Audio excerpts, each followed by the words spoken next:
Hey, beautiful. Come on in here and let me love on you. Listen, this video is going to be a little different. It's still unsolicited advice from your sis, but it's going to be sharing and caring in the most tender way that I know how because of what's happening in our current season, okay?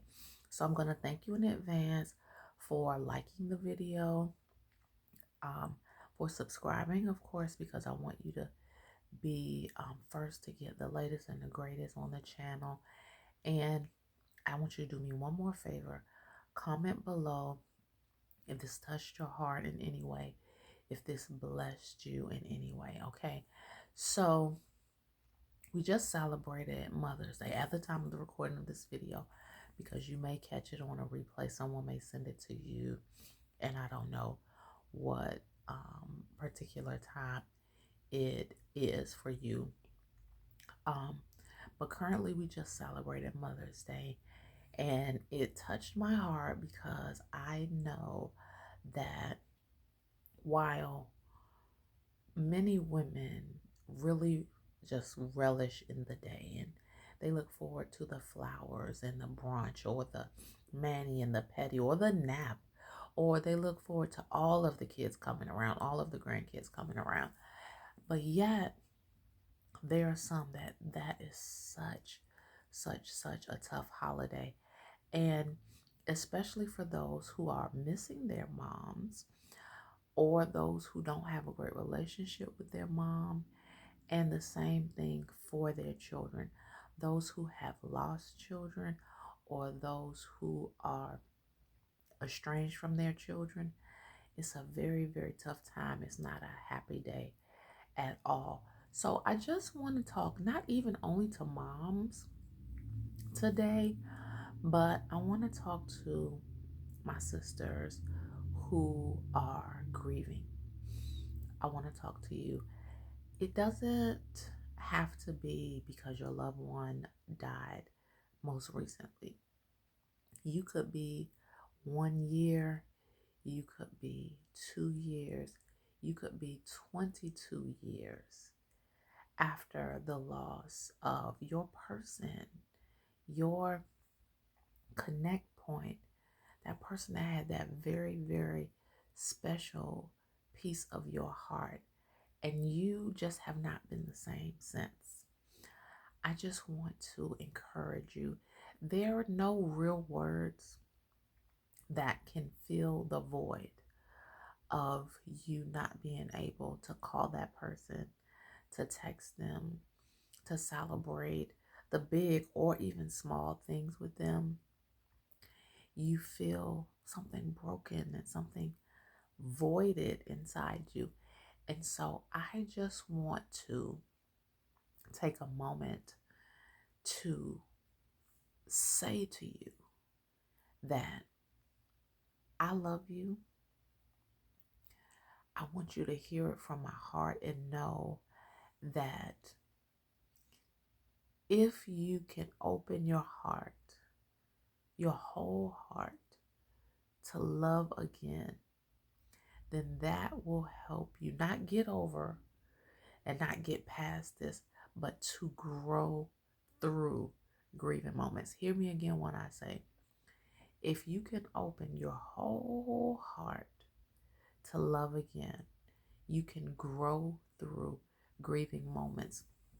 Well, T, that sounds cute, but what do you really mean? I'll share with you. I'll give you a couple examples from good friends of mine who won't mind me. I won't share their names, but I will share their situations. I have a very close friend who had a longtime friend who they had romantic inklings. They were friends, but they were also lovers. And in this stage in life, they were working their way back toward one another. And they wanted to be together for the long haul. And so some things were happening, and financially, logistically, a whole lot of things had to get in place in order for that to happen. But things were headed down that road. And the gentleman, because my friend is the female in both of these situations, um, The gentleman had a health issue and he passed away. He passed away, and my friend, for the better part of 2 years, was very, very stagnant in several areas of her life, but especially in in her emotional life.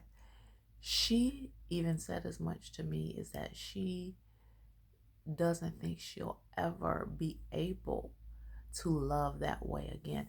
And my heart went to her because, and that's one of the places where she and I connect deeply, because literally in 2005, I found myself in that very same situation. My best friend who I grew up with, same thing. We were friends, but we had romantic inklings and we had decided that we would get married. He was in a tragic car accident. There were a whole bunch of other things going on. It was the coldest night of the year, and he passed away over the Christmas holiday. And that sucked on so many levels.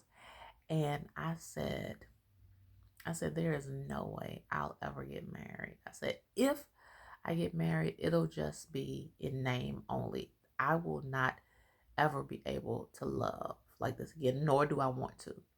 That's what my 20 something self said, and I meant every word of it. But soon, it was right about a year later for me that God allowed me to take some of that armor from around my heart. A very simple and casual conversation was able to poke a hole in that wall, and some light shone through. And I was like, oh, wow. Is this what love feels like? Is this real? I literally didn't think it could happen. And when I least expected it, it did. And for my sis, she and I had a conversation, and I just shared with her what I was taught, which was no one in the grave and no one in heaven needs your heart nor your emotions. If they know Jesus, and she believed that her person did, I believe my person did, they are resting in Jesus, and they want you to have your full heart, and they want you to have your full life until you meet them again.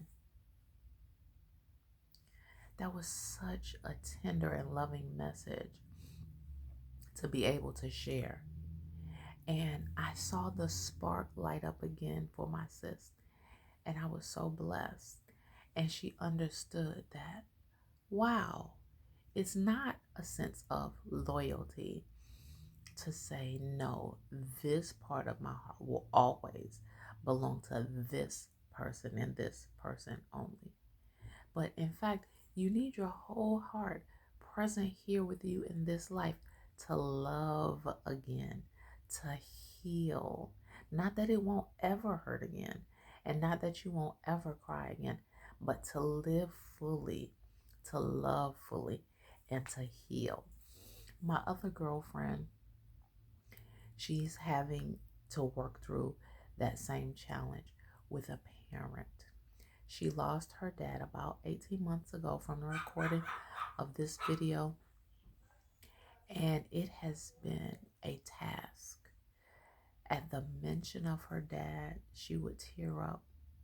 In thinking about him, she could become sad and weighty, and just allowing herself to say, you know what? I'm not being loyal to him by being sad all the time. That's not how I pay him back or pay homage to him. In fact, me building a full legacy and me allowing joy and light into my life is what he would want most. So she, by her own admission, stopped spending more time sulking on the couch, and she began to pick up new hobbies.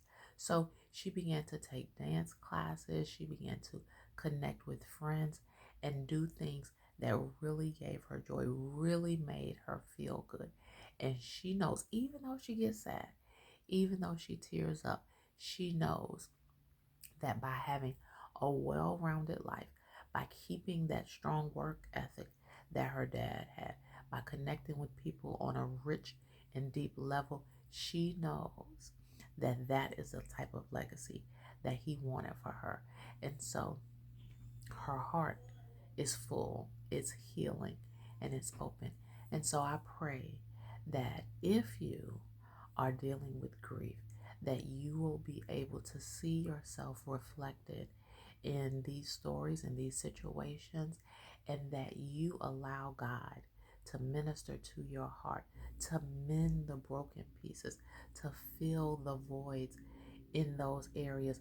And maybe, just maybe, that hobby, that connection, that friend, that conversation, that compassion, and that love will give you the comfort, the healing, and the peace that you need in this time. I love you so, so much, and I'm praying for you.